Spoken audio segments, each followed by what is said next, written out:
Hey, welcome to this live stream where we're going to be talking about the Beatles song Glass Onion, which is a classic. It's not a deep cut. It's also not one of their greatest hits, but it's one of the best songs on the White Album, if you know that album. And we're going to dive into why it sounds so good. So if you know the song Glass Onion, then you know that it has an especially cool edgy sound to it. And part of that, a big part of it, has to do with the production of the song. It's got some driving drums, a really kind of chunky, rough bass guitar, and some good elements to it. The lyrics are awesome, and the chord progression is a big part of why it sounds so amazing. So we're going to look at the chord progression. And as always, if you're part of the replay crew, let us know where you're coming from, and let's geek out. So the song Glass Onion, it was written by John Lennon, and it has, like I say, an especially edgy sound to it. Part of it has to do with kind of some surreal lyrics. It makes a lot of reference to other Beatles songs, and we'll get into that as we go. But the progression itself is especially interesting, and let's look at why it sounds edgy, because it's one thing to say it sounds edgy, and it's another thing to know why. So John Lennon and the Beatles recorded this in 1968. This is the Beatles. I'd actually never seen this picture before until I was looking at this research. One of the things about the song is that it's a reference. It's one of the Paul is dead clues, and this might be the actual moment when that inspired the whole Paul is dead conspiracy theory. But let's look at this song. Now, we're going to play the song, but first let's just kind of take a look at what we're going to get into with these chords. And one of the interesting things about this, you can see the grade cells in the circle of fifths here highlights the chords that are included. And you can see that the chord progression is sort of all over the place. And it might seem random at first, but there's a method to this madness. There's a logic to this progression. And so let's look at it. So we'll come back to that diagram, but first let's just kind of hear what the song sounds like, because music is an auditory art form. So let's play this progression, and the song begins with a verse section. Now, the lyrics are kind of hard to remember, and I never remember lyrics anyway, so I'm just going to kind of hum the melody. But if you know the song, you'll recognize it, and if you don't know the song, definitely check it out, because this song is amazing. So before we analyze what these chords mean and why we're playing them, let's just kind of get a feel for the progression. So it's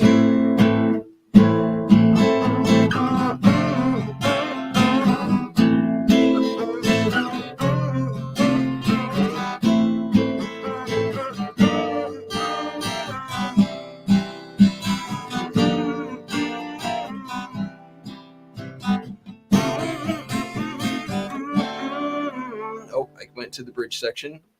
And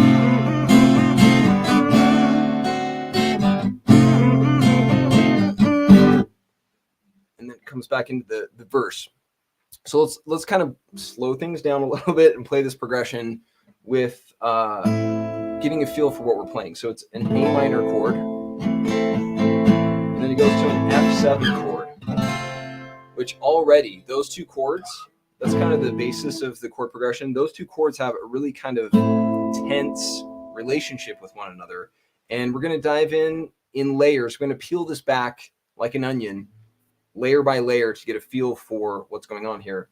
And so it starts with A minor to F major 7, or F7, and then back to A minor to F7, which is the flat 6. We'll get into that.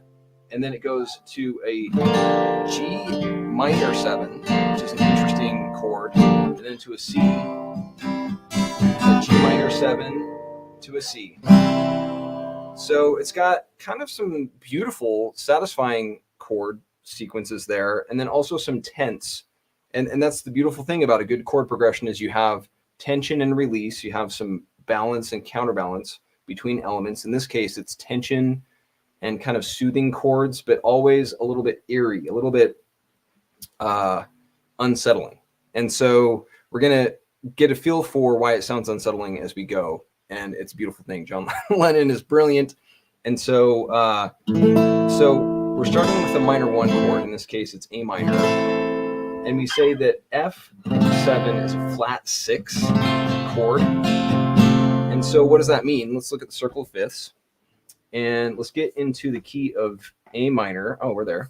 So A minor or A Aeolian. Aeolian is just a fancy name for a minor key, where in this case, A is 1. It's the 1 chord or the tonic. It's the point of resolution.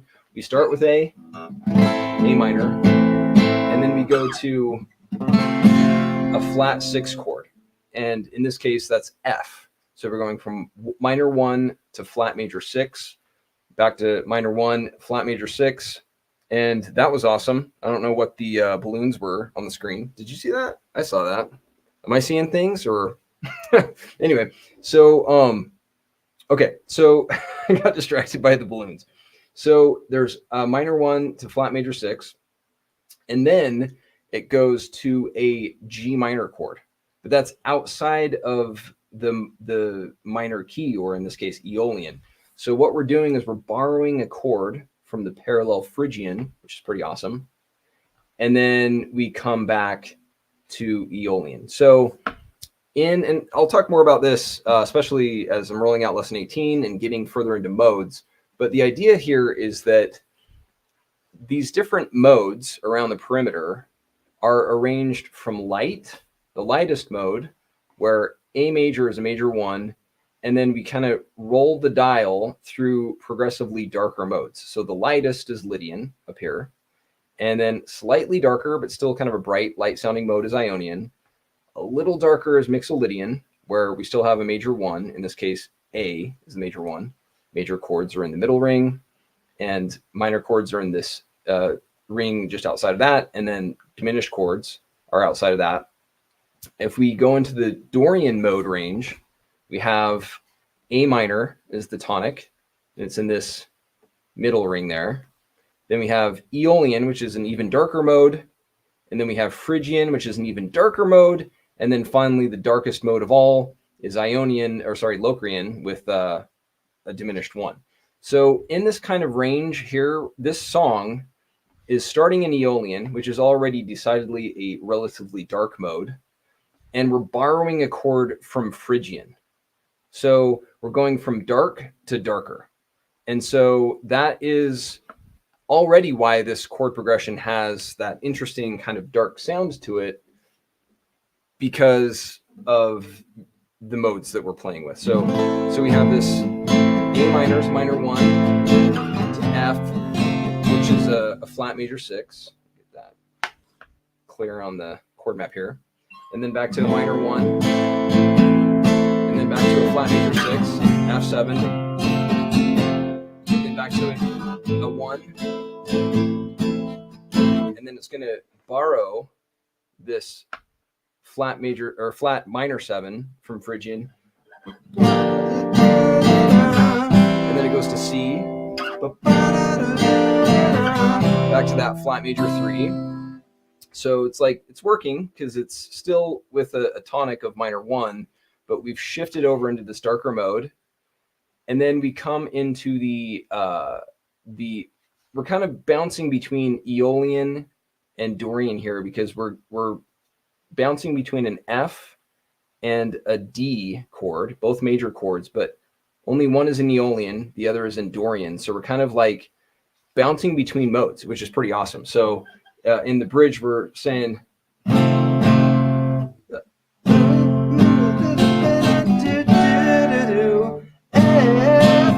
D7, F to G. So a G major is a major 7 chord. And then we go back into that kind of, actually we go into the interlude, which is A minor, minor 1 to F, flat major 6, flat major 6, and then minor 1, A to F to G, flat major 7. So in a traditional Aeolian mode or minor key, those are some really prominent chords. A lot of times you rotate between a minor 1, a flat major 6, a flat major 3, and a flat major 7. So those 4 chords are really kind of common in a typical minor key. But then to incorporate borrowed chords from parallel modes like this G minor chord, the flat minor 7, and also the D major chord from Dorian, the major 4. To mix those in is unusual. But that's why John Lennon is brilliant, because he is unusual. And he really blended together some really cool chords that sounded good together, but it can seem at first like, okay, that's kind of random though. Like, how did he know to pair an F with a D? An F with a D. Why does this minor 1 go so well to the flat major 6? What's going on there? Let's, like I say, peel back the onion a little bit, dive a little further in, and we're going to look at these chords at a more granular level to get a feel for why these particular chords work well and why they accentuate the tense feel of the song. So what we're going to do is we're going to pull up the keyboard here, and we're going to play these chords and look at the notes that are involved and see an interesting pattern, an interesting connection between them. So we're starting with an A minor chord, and then we're going to an F7 chord. I mean, you can see like you can picture John Lennon sitting there playing these chords, and he's just like, ooh, that sounds really good. Like, that's like a very dramatic change. And what's cool is you'll notice in the chord progression that I laid out here, I'm going to show again the numerals right here, that there's a lot of 7s going on. Notice that it's a flat major 6 7 chord, and a flat major 7 7 chord, and so on. And also in the bridge section, look, I mean, almost all of these are 7 chords. You have a flat major 6 7 and a 4 7, and so that extra dissonance, or that 7th chord, gives it kind of a funky, almost bluesy sound. But there's more to it than that, than just giving it kind of that tension. The individual notes between the chords explain why these chords sound so well, sound so good together. So in this case, we're playing an A minor chord. So it's an A, C, and E. Together, that's an A minor chord. And then we go to an F7 chord. An F7 chord is F, A, and C with an E flat. And notice how in that progression, we're holding 2 of the notes constant. I'm holding this A and this C. Those are droning between the chords, so that's staying constant. So I'm just going to play those 2 chords. Notice how A and C show up in both.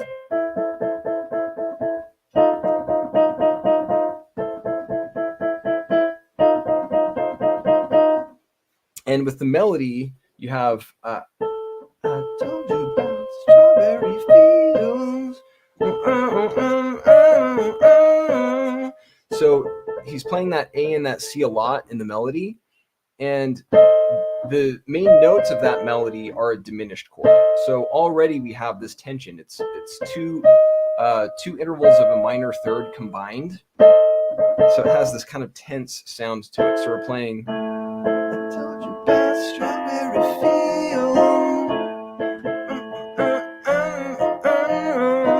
So in a minor key, going between a minor 1 and a flat major 6, 7 in this case, we're really having that dramatic movement between chords, which is very satisfying.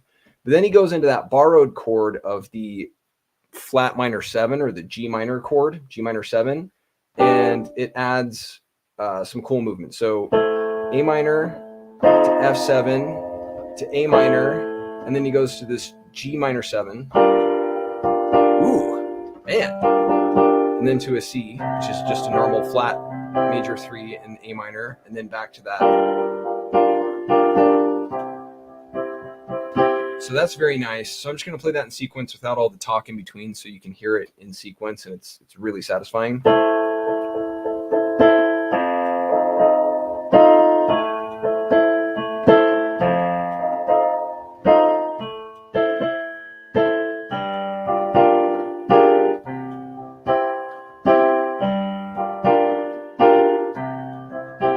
So that's really nice. And then we're going to go back and forth between the F7 7 chord and the D7 chord. Those two chords that are, one's an Aeolian, F is an Aeolian, and D is in the Dorian mode. And so we're moving back and forth between chords in different modes. But the reason they sound compatible, again, is because of that droning A and C, or the minor third between A and C. So it's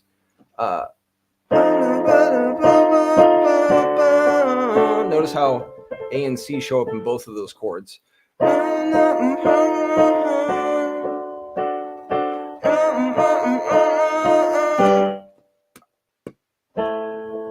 So that's that G chord shows up in Aeolian, and it's a flat major 7, which leads nicely into that to the minor 1 again, and it kind of reinforces the Aeolian or minor feel of this song. So it's we go between F, so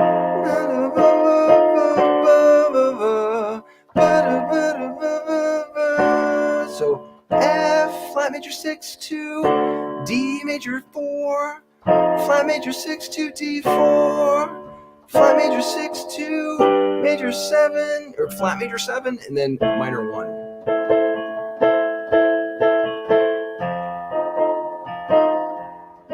So there's almost like it almost sounds like you're in a haunted house or something. That really dramatic movement between chords.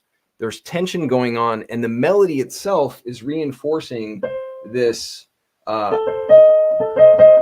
tense, dissonant, diminished chord, or those intervals of a diminished chord, to really accentuate the sound of the progression. So that's really satisfying. And then at the end, the song goes into this diminished movement between and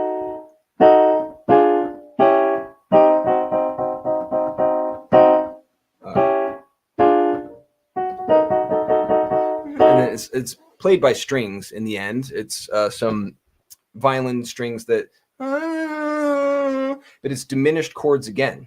So it's chromatic movement, diminished chords, and that's why in the circle of fifths, well, let me go to this diagram. Once I get my screen going here, we go into this sequence in the outro of sliding between diminished chords. And like I say, it's played with strings, but it's this sequence of crazy looking chords. In the circle of fifths, what we're playing is we have this diminished chord, and then this diminished chord, this diminished chord, and this diminished chord. And the reason that we're bouncing back and forth, there's a lot of movement through harmonic space, is because this is the circle of fifths we're looking at here. And the chromatic movement, the circle of fifths and the chromatic scale are two patterns that have been rearranged into each other through 180-degree rotation, which I talk about in other videos. But in the circle of fifths, all fifths and fourths are adjacent. They're harmonically close, physically close in the circle of fifths, but chromatic chords are then separated because of that rotation. But really, they're chromatically related, meaning on the keyboard or on a guitar, it's just frets. So it's just single half-step movements. So if we're playing this, we're just moving between half steps as shown in these diagrams. So again, the diminished chords at the end reinforce that dissonant, kind of uncanny, unsettling feel that is established through the melody, which is really riffing on a diminished chord or a combination of minor thirds, which have a darker, tense sound to it. We have the modal movement between Aeolian, Phrygian, and Dorian. Most of the chords are in Aeolian, which is already a darker sounding mode. We're borrowing a chord from Phrygian, which sounds even darker, and then we're only going as bright or as light as the Dorian mode with this borrowed major 4 chord, but really just kind of hanging out for the most part in Aeolian, which has that kind of tense sound. Of course, the production of the song, George Martin, is brilliant, and so he added, strings and layered on production that really accentuate that sound. but it's the underlying chord progression and melody that give the song that tense vibe. And of course, the lyrics, saying that the walrus was Paul, which, if you know the Paul is dead conspiracy, the people, I don't know if anyone actually believes that conspiracy. It's just all in good fun, but some people are like, "That's it." He said the walrus was Paul, and that is that's an actual proof that Paul McCartney died in 1966. But if that Paul's dead conspiracy were true, then that is the most profoundly talented and charismatic fill-in ever, because he just came right in, that fill-in, Billy Shears, and made a career of it and was amazing, just as good as the original Paul McCartney. It's not true, of course, but this song is actually part of the reason that it has that tense vibe, and the association is, of course, the music itself, the diminished chords, these borrowed chords from dark modes, and just the tension between chords, but also the lyrics, which kind of paint this darker picture of dead men. So that is Glass Onion in a nutshell. I'm adding these. I'm going to, right after this live stream, I'm going to add these diagrams that we're looking at here, the actual chord progression and breakdown of the chords in the various song sections, into the post that goes with this. I posted a heads up at mycolormusic.com. If you go to the Song Insight playlist, it's going to be listed there, and you'll find the chord progression for Glass Onion. So that's Glass Onion in a nutshell. And if there's anything we can chat about here, we can geek out about the Beatles and Glass Onion. And Adrian, it's cool to see you on. So Haunted House of Mirrors, because everywhere you turn, you run into those two dissonant notes. Yes, that's actually well said. And it does sound like a haunted house of mirrors. That tension. I mean, you just play those two chords, and it does sound like a haunted house of mirrors. And those two notes definitely reinforce that feel. To go to that, that's my favorite chord in the whole song, is that movement. He's like established the tension between the minor 1 and the flat major 6, which are in Aeolian.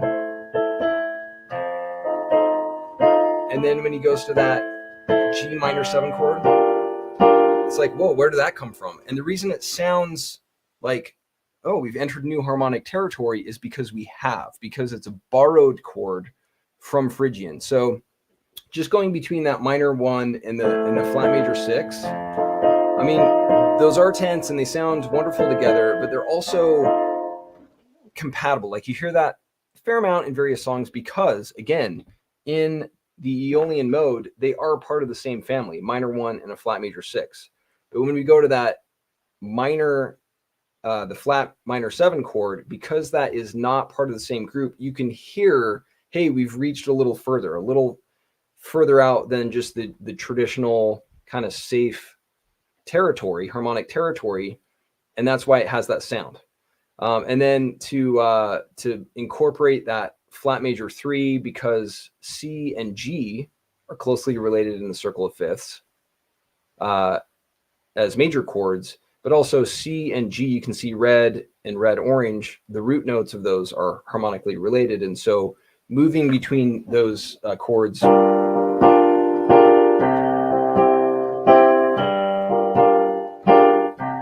that's why those sound good, because those chords sound good together. And then it's like he just doesn't stop. Like, there's no there's no respite from the harmonic movement from that F7 to a D major chord. So we're going from F, which again is Aeolian, to D, which is borrowed from the Dorian mode. And so it's just this, whoa, it almost feels like a fun house of mirrors, or not a fun house, a haunted house of mirrors, where you're just like, where are you turning? Where are you taking me, John Lennon, on this harmonic ride? Adrian, you said the G minor 7 chord is literally the mirror stretching, loving this metaphor. Yeah, it really is. Like, it is, I like that, where it's just stretching, it's expanding your perception of space, and in this case, harmonic space. And then over here, so it's like bending the mirror. I like that Haunted House of Mirrors, where it's like going from Aeolian. So you think you're looking at just kind of a traditional mirror, and then it warps over here and it warps over there, borrowing this chord and borrowing that chord. And then you end up, well, actually, the song ends up with diminished chords that are around the perimeter here that are like, whoa. And it's with strings that have kind of that wavy sound to it that almost sound like a Haunted House of Mirrors. If there was an auditory visualization of that feeling of just like tension and disorientation, it's lovely. Haunted House of Mirrors, you couldn't have said it more concisely to articulate the feel of the song to my ears. I love this song. I've always loved it. And that's the thing, when I get into these song insights, I'm like, I love this song. I love the song forever. I listened to it a million times. But to open up the hood and look at it through the lens of music theory is so fun. And I definitely come to appreciate these songs even more. Like, I think knowledge is power. Ignorance is not bliss. And to know what went into the song is really cool. The demystification doesn't disenchant for me personally. It only makes me appreciate how cool and insightful the songwriting process is. And to be able to use these sounds to evoke feelings and imagery in the listener is the power of music. And it's not through a random combination of chords. It's through an intentional use. Now, John Lennon might not have known that this was a flat major 6 moving to a major 4 and known that he was moving between modes. He definitely knew that those chords were related because they mapped out these chords, at least within their mind's eye. But so he might not have known necessarily the Roman numerals or the nomenclature or the vernacular that goes with music, all of the jargon, but he sure as hell knew what he was doing with these chords that, you know, the F7 included an A and a C, and the D7 included an A and a C, and it was creating that tension. The Beatles knew what they were doing, and George Martin knew what he was doing, and they were an awesome combination. So yeah, this is Glass Onion. Adrian said, "This is very true. Your content has really opened up my brain to how amazing music is. There are levels to this." Yeah. Thank you. And I'm glad that it's definitely a beautiful thing. Music theory is a beautiful thing. I'm glad this is helping. It is levels to it. And that's the thing too, is Glass Onion. I've read, and I don't know if this is true because I've actually read different theories online about what Glass Onion was referring to, but geeking out years ago, listening or reading Many Years From Now, which is a biography of Paul McCartney, he mentioned that at one time the Beatles were like going to this like hip frequented restaurant in London where the maitre d' or the guy who ran the restaurant was Liverpudlian. He was from Liverpool. And so there was like that immediate, you know, kinship because they're like, hey, you know, we're down in London. You're from Liverpool. They knew the same streets. Like, and the guy who did the flower arrangements on in this nice restaurant, there was like some flower kind of arrangement that was called a glass onion, I guess, because the petals peeled out and kind of looked like an onion or something like that.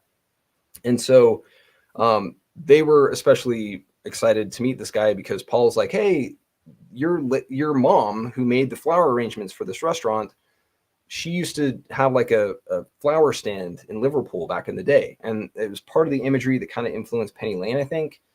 Maybe I'm kind of adding details that weren't there, but I think that was the case. And so John Lennon was like, that is so cool. And Glass Onion, I guess, is also slang for crystal ball. And so, you know, insights and distortion and the warping of visuals all kind of played into what we know now as this classic song. And to know that it's more than classic, it's super insightful into music theory and the songwriting process. So hopefully this was a fun one to play with. Like I say, I'm going to add these diagrams to the post. the heads up post on Glass Onion. I'll just add it to the bottom of the post there so you can play along. And we'll do some more of these song insights as we go, and be delving into all the geekiness of music theory in some upcoming streams. So thanks for joining, and that is Glass Onion. I hope you enjoy it, and we will talk very soon. Have a good one. Bye.